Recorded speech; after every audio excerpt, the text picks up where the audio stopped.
અત્યારે અમેરિકામાં કુદરતનો એક એવો કહેર જોવા મળી રહ્યો છે જેને આખા વિશ્વને હચમચાવી દીધું છે. શું તમે ક્યારેય વિચાર્યું છે કે ચાલતી ટ્રેન ટ્રક સાથે અથડાઈ જાય અને હવામાં લોખંડના ટુકડા ઉડે? શું તમે ક્યારેય એવી કાર જોઈ છે જે બરફના એક વિશાળ ટુકડાની અંદર મૂર્તિની જેમ કેદ થઈ ગઈ હોય? અને શું એવું બની શકે કે હજારો સૈનિકો રસ્તા પર ઉતરી આવે માત્ર બરફ હટાવવા માટે?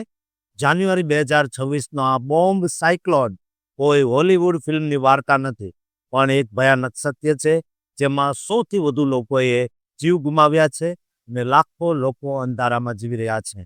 આ રહસ્યમય અને સનસનાટીભરી કુદરતી આપત્તિની અંદર શું ચાલી રહ્યું છે તે જાણવા માટે તૈયાર થઈ જાઓ, કારણ કે આ રિપોર્ટ તમારા રૂવાડા ઊભા કરી દેશે. મિત્રો, અમેરિકાના પૂર્વી કિનારે વિન્ટર સ્ટોર્મ જિયાના નામના એક ભયાનક વાવાઝોડાએ દસ્તક દીધી છે. અને આ કોઈ સામાન્ય ઠંડી નથી, પણ એક શક્તિશાળી બોમ્બ સાયક્લોન છે.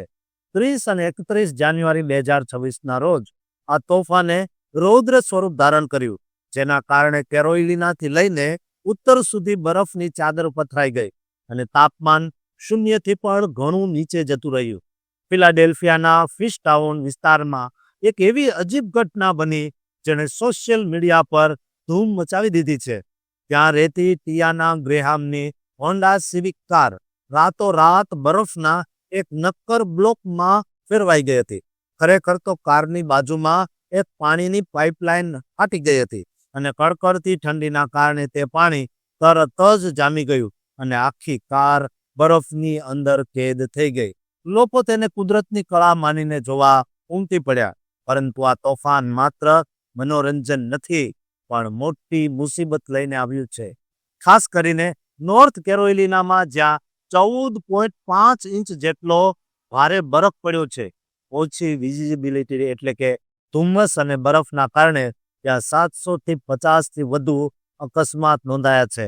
હૃદય દ્રવી ઉઠે તેવો એક અકસ્માત ગેસ્ટોનિયામાં થયો, જ્યાં એક ટ્રક બરફના કારણે પાટા પર ફસાઈ ગયો અને ટ્રેને તેને જોરદાર ટક્કર મારી. સદનસીબે ડ્રાઈવરનો તો બચાવ થયો. એટલું જ નહીં, પણ હવે હાઈવે પર એક સાથે એક સૌથી વધુ વાહનો એકબીજા સાથે અથડાયા હોવાની ઘટના પણ સામે આવી છે. હવાઈ મુસાફરીની વાત કરીએ તો આખા દેશમાં 13,000થી વધુ ફ્લાઇટ રદ કરવામાં આવી, જેમાં ચાર્લોટ એરપોર્ટ પર સૌથી વધુ અસર જોવા મળી.